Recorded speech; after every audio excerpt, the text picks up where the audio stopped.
Next, we're going to be looking at the seller's property disclosure and some issues with relation to that. So we're going to start off this section by doing sort of a practical situation. And in this situation, a couple is selling their home. And like they do, they filled out a property disclosure. Good job for them. That's a good thing to do.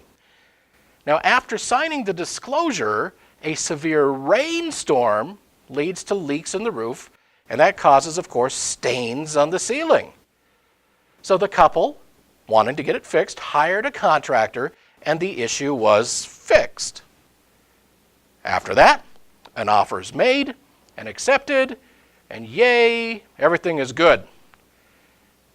So the buyer was provided the original disclosure, but the original disclosure was without any information on the roof leak that was fixed. And the roof was certified during an inspection that the buyer had and appeared within its useful life according to the inspection report. But after closing, wouldn't you know it, another roof leak appeared. And the buyer hired a roofing company, and they were informed that the roof was near the end of its useful life and needed replacement. And so, of course, the buyer, having to replace the roof, now has a $17,500 bill on their hands, and they sued the seller and the seller's broker. So a few questions are raised by this scenario. First question, did the listing broker do something wrong?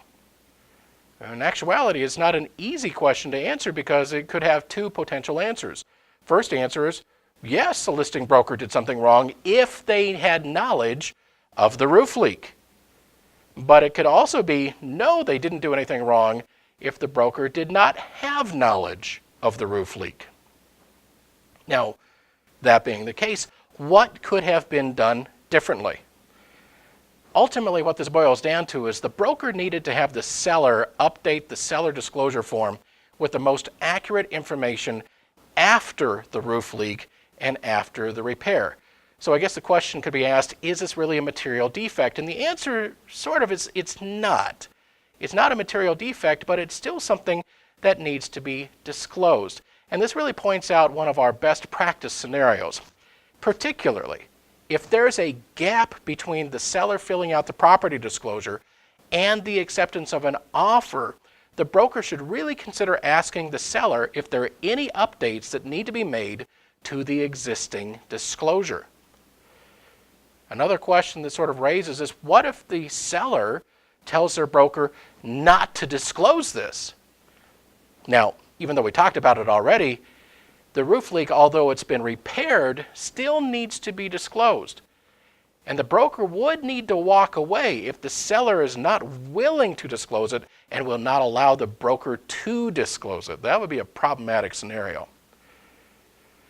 So this raises up another question, and many of us have dealt with this as well, where we have sellers that are essentially investors, and they own real estate, they own property, which they haven't seen. So when it comes to having them fill out a seller's property disclosure, they look at it and go, I don't know anything about the property like this. So the question is this, if you are listing a property and you are the property manager for the property, what's your role in the seller's property disclosure? Well, listing property managers really should review the form with their sellers. If you're the property manager and you have information the seller does not, you really should review the property disclosure form for accuracy. And if your seller doesn't disclose a fact that you have knowledge of, you really need to counsel your seller to disclose it or state their obligation to disclose it. But you might not be the property manager for the seller. You might just be the listing agent. But if they have a property manager, you should encourage your seller to check with the property manager for information that they, the seller, might not have if it's an investment property. That's just good business, good common sense. Somebody knows something about the property, and if it's a material fact, it does need to be disclosed. So let's go back to our practical situation. Let's look at the result of what happened. In this case, yes, there was a claim, and the claim was settled, and the sellers and their broker paid for the cost of the roof. Now, remember when we were talking about errors and omissions insurance claims before? This was one of them. So the broker's E&O policy paid a majority of the settlement, but it didn't pay at all, and that left the sellers with a substantial settlement bill because of a lack of updating of a seller's property disclosure. So let's look at some really good practices here. Number one, the broker should have asked the sellers to do it in writing to update the property disclosure form prior to the closing. And two, the broker should review the disclosure form to check to see if there's any answers that contradict the broker's knowledge. Now, we aren't not telling you to fill it out. Okay, you've heard that over and over again. Don't fill out the seller's property disclosure form. But that doesn't mean that you just take it, throw it in your file, and never look at it again. You probably do need to verify that what you know about the property is what's showing up on that form. Number three, if the sellers in this case didn't disclose the leak, the broker should inform the buyer's broker about the leak prior to the closing if they are aware of it.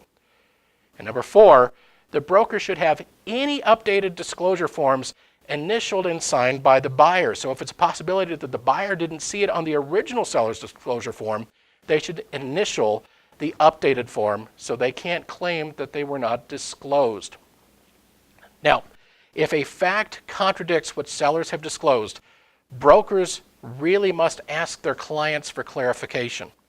If the seller is knowingly trying to falsify information, the broker has to decide if this is really the kind of transaction that he or she wants to be a part of. So when it comes to seller's property disclosures, make sure you're updating those forms. Make sure your clients are updating them, and really stay on top of that part of your business.